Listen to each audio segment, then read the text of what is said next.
मिलकर हम अपना फर्ज निभाते हैं, ऑक्सीजन का सटीक इस्तेमाल कर सारी जानें बचाते हैं। नमस्कार, मैं हूं अंजलि धानोरकर, उपजिलाधिकारी औरंगाबाद, महाराष्ट्र से। कोरोना की ये सेकंड फेज जब से शुरू हुई है, ऑक्सीजन की मांग काफ़ी मात्रा में बढ़ी है, लेकिन ऑक्सीजन की उपलब्धि उतनी बिल्कुल ही नहीं है। ऐसे सिचुएशन में हम क्या कर सकते हैं? जितना ऑक्सीजन हमारे पास अवेलेबल है, उसका वेस्टेज हम किस तरह से अवॉइड कर सकते हैं, ये हम इस वीडियो में आज देखेंगे। ये वीडियो तैयार किया गया है डॉक्टर कानन एलीकर, अधिष्ठाता शासकीय वैद्यकीय महाविद्यालय एवं रुग्णालय, इनकी गाइडेंस में, और doctor Amol Joshi, associate professor, शासकीय वैद्यकीय महाविद्यालय एवं रुग्णालय, इनकी प्रेजेंस में। हमारे पास जब कोविड पेशेंट्स आते हैं, हमें ये तो पता है कि हर एक पेशेंट के लिए ऑक्सीजन ज़रूरी नहीं होता है। तो ऐसे कुछ पेशेंट्स होते हैं जिन्हें ऑक्सीजन की ज़रूरत होती है। इनकी जांच किस तरह से की जाती है?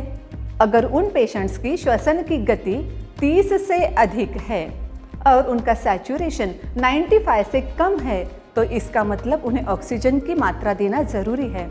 ऑक्सीजन देने के लिए हम फर्स्ट स्टेज पर जाते हैं, जो है नेज़ल प्रोंग्स की। नेज़ल प्रोंग्स से ऑक्सीजन देते टाइम हमें पता है कि 2 लीटर पर मिनट से लेकर 6 लीटर पर मिनट तक हम ऑक्सीजन का फ्लो बढ़ा सकते हैं। ऑफ कोर्स शुरुआत हमें 2 लीटर पर मिनट से ही करनी है। अगर हम उसी फ्लो से ऑक्सीजन उसको दे रहे हैं और मॉनिटर कर रहे हैं कि 15 मिनट में भी उसकी श्वसन की गति कम नहीं हुई है और सैचुरेशन 95 तक नहीं पहुंचा है, तो हमें अभी ऑक्सीजन का फ्लो बढ़ाने की ज़रूरत है। इस तरह से, जैसे कि अभी मैंने बताया, 6 लीटर पर मिनट तक हम ऑक्सीजन का फ्लो बढ़ा सकते हैं। तो यहाँ ऑक्सीजन कहाँ पे वेस्ट होने की संभावना है? अगर उस पेशेंट को 2 लीटर पर मिनट का ही फ्लो पर्याप्त है, पर हम उसे 4 लीटर पर मिनट का फ्लो दे रहे हैं, तो इसका मतलब वो एक स्ट्रॉ का 2 लीटर पर मिनट का फ्लो कंप्लीटली वेस्टेज ही है। हमें नेज़ल प्रोंग्स यूज़ करते समय इस बात का ध्यान रखना ज़रूरी है। नेज़ल प्रोंग्स यूज़ करने के बाद भी अगर पेशेंट की श्वसन की गति 30 से कम नहीं हुई है और सैचुरेशन 95 तक नहीं बढ़ा है, तो मतलब अब ज़रूरी है हमें सेकंड स्टेज पर जाना। सेकंड स्टेज क्या है? Yes, absolutely correct. Second stage है मास्क विथ रिजर्वायर बैग। नाम से ही हमें पता चल गया होगा कि इसमें 2 प्रोमिनेंट चीज़ें हैं। पहली चीज़ तो है स्वयं मास्क। मास्क लगाते समय हमें कई बातों पर ध्यान देना ज़रूरी है। एक तो उसकी नोज क्लिप जो है वो ठीक नाक के ही ऊपर हो, और वो मास्क जो है वो इस तरह से हमें लगाना होगा वो पूरा ठुड्डी भी कवर कर ले। अगर फिर भी ये मास्क फिट नहीं बैठा है, ऐसे अगर हमें लगता है, तो वहाँ पे जो इलास्टिक दिया हुआ है वो इलास्टिक कस कर हम ये मास्क फिट कर सकते हैं। तो यहाँ पे ऑक्सीजन वेस्टेज होने की संभावना कहाँ है? अगर वो मास्क ठीक तरह से फिट नहीं बैठा है, तो जो मास्क में लीकेजेस होते हैं वहाँ से ऑक्सीजन वेस्टेज हो सकता है। और दूसरी चीज़ जो मैंने बताई वो है स्वयं बैग। बैग का मैकेनिज्म किस तरह से होता है? तो वो बैग जो है, एक पाइप से उसमें ऑक्सीजन आता है। वो ऑक्सीजन वो पेशेंट इनहेल कर लेता है। जब ऑक्सीजन इनहेल हो जाता है तो वो बैग सिकुड़ जाती है, और हमें तो पता ही है उस बैग की ऊपरी तरफ एक वॉल्व है जो ऑटोमेटिकली पेशेंट ने इनहेल करने के बाद क्लोज हो जाता है, जिसकी वजह से जब पेशेंट एक्सहेल करता है तो वो बाहर ही निकल जाता है। इसे ही हम वो उस बैग का इन्फ्लेट और डिफ्लेट होना बोलते हैं। अगर उस बैग का इन्फ्लेट और डिफ्लेट होना सही तरह से चालू है, तो इसका मतलब सब कुछ सही है। पर अगर वो बैग ठीक तरह से इन्फ्लेट डिफ्लेट नहीं हो रही है, तो इसके 2 अर्थ निकलते हैं। पहला अर्थ तो ये है कि जैसे मैंने पहले बताया था, मास्क ठीक तरह से नहीं लगा है, इसलिए मास्क में से लीकेजेस चालू है। और दूसरा ये कि हमने शायद फ्लो पर्याप्त मात्रा से बढ़ा दिया है। जितनी मात्रा की उस पेशेंट को ज़रूरत है, उससे ज़्यादा हम उसे ऑक्सीजन दे रहे हैं। तो यहाँ पे वही बात हुई ना, जो मैंने नेज़ल प्रोंग्स के बारे में बताते हुए कहा था कि यहाँ भी वो एक स्ट्रॉ का फ्लो जो है वो कम्प्लीटली ऑक्सीजन का वेस्टेज ही है। तो हमें इस बारे में भी दो बातें याद रखनी है। एक तो वो मास्क ठीक तरह से कसकर बंधा हो और ऑक्सीजन का फ्लो वही हो जो उस पेशेंट को पर्याप्त है। हाँ, मास्क विथ रिजर्वायर बैग भी हमने यूज कर लिया, पर फिर भी अभी तक पेशेंट की श्वसन की गति 30 से कम नहीं हुई है और सैचुरेशन 95 तक नहीं गया है। अब क्या करना है? यस, अब हमें तीसरी स्टेज पर जाना है। तीसरी स्टेज है बाइपैप की। बाइपैप के बारे में भी इन्हीं दो चीज़ों का हमें ध्यान रखना है।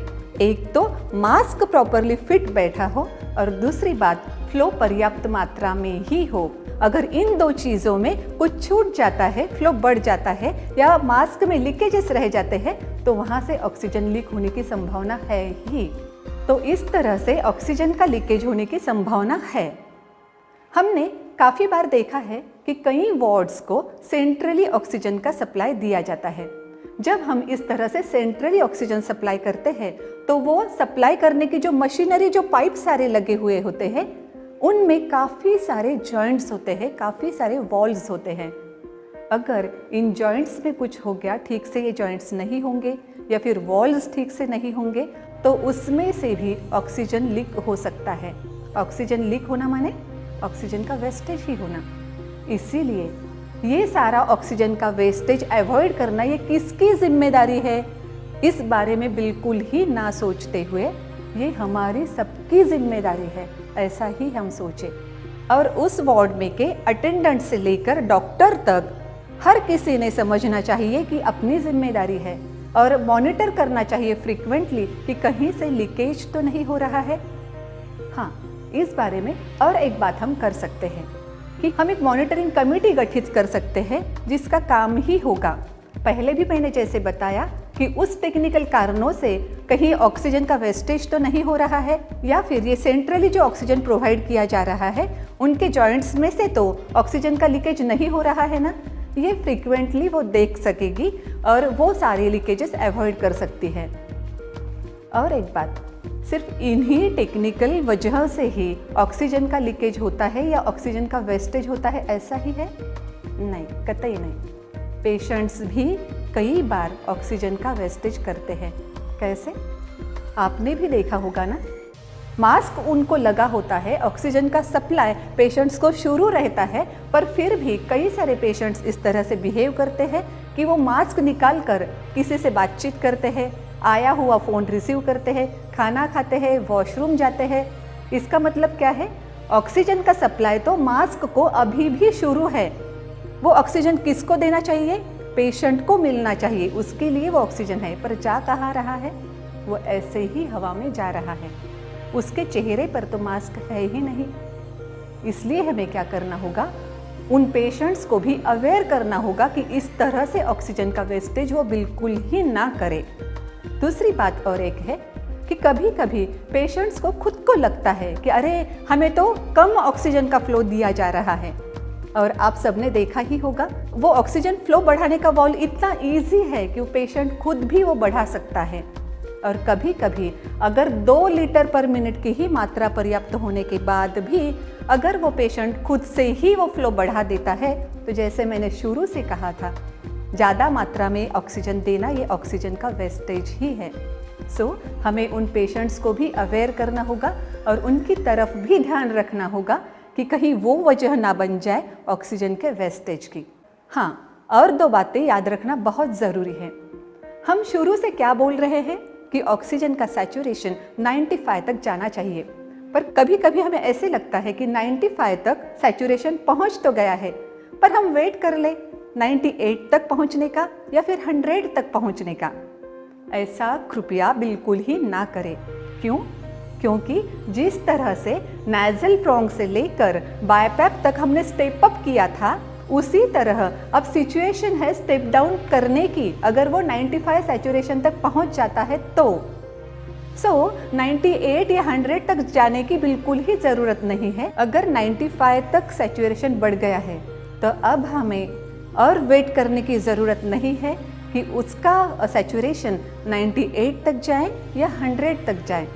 जिस तरह से नेजल प्रोंग से लेकर बाइपैप तक हमने स्टेप अप किया था, उसी तरह से अब समय है स्टेप डाउन करने का। तो इसीलिए अगर सैचुरेशन मेंटेन है, 95 से कम नहीं है, तो अब हम स्टेप डाउन करेंगे।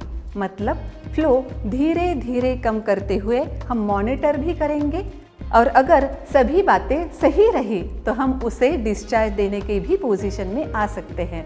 ऑफ कोर्स ये सारे डिसीजंस डॉक्टर ने स्वयं लेने हैं। हाँ, और एक बात महत्वपूर्ण, हम 95 तक सैचुरेशन की बात कर रहे हैं, पर सीओपीडी पेशेंट्स के बारे में क्या? एग्जैक्टली सीओपीडी पेशेंट्स के बारे में 95 तक सैचुरेशन जाने तक बिल्कुल ही रुकना नहीं है।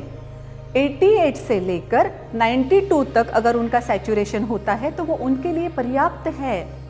अगर 92 तक उनका सैचुरेशन आ गया है और फिर भी हम ऑक्सीजन शुरू रख रहे हैं और 95 तक सैचुरेशन जाने तक वेट कर रहे हैं, इसका क्या मतलब है? ऑक्सीजन वेस्ट कर रहे हैं।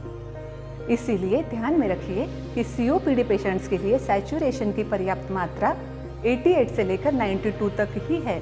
ज़्यादा ऑक्सीजन देकर वो उन्हें भी हार्मफुल हो सकता है। ये भी बात हमें ध्यान में रखना चाहिए। अगर इस तरह से हम ऑक्सीजन के हर एक ml का वेस्टेज अगर अवॉइड कर पाए ना, तो डेफिनेटली हम काफ़ी सारी जानें बचा सकते हैं, और हमें इसकी वजह से खुद पर भी गर्व होगा कि यस, हमने कर दिखाया, हमने ऑक्सीजन बचाया और ज़्यादा से ज़्यादा लोगों तक हमने वो ऑक्सीजन प्रोवाइड किया है। So be proud of our service. ये वीडियो समाप्त करने से पहले जस्ट एक रिवीजन कर ले, ब्रीफ रिवीजन। जब हम नेजल प्रोंग्स यूज कर रहे हैं तब फ्लो की मात्रा का ध्यान रखना है, वो ज़्यादा नहीं बढ़ाना है, पर्याप्त मात्रा से ज़्यादा नहीं। सेकंड स्टेज जो है मास्क विथ रिजर्वायर बैग, और थर्ड स्टेज जो है बाइपैप। इन दोनों इक्विपमेंट के बारे में दो ही चीज़ें हमें ध्यान रखनी होगी। एक तो मास्क की फिटिंग प्रॉपर होनी चाहिए और फ्लो भी पर्याप्त ही होना चाहिए। हमें ध्यान रखना है कि कहीं पेशेंट तो ऑक्सीजन वेस्ट नहीं कर रहे हैं। जहाँ पर ऑक्सीजन सेंट्रली प्रोवाइड किया जा रहा है वहाँ पे हर एक जॉइंट, हर एक वॉल का हमें ध्यान रखना है। और सीओपीडी पेशेंट्स के लिए 88 से लेकर 92 तक का सैचुरेशन पर्याप्त है। Thank you so much.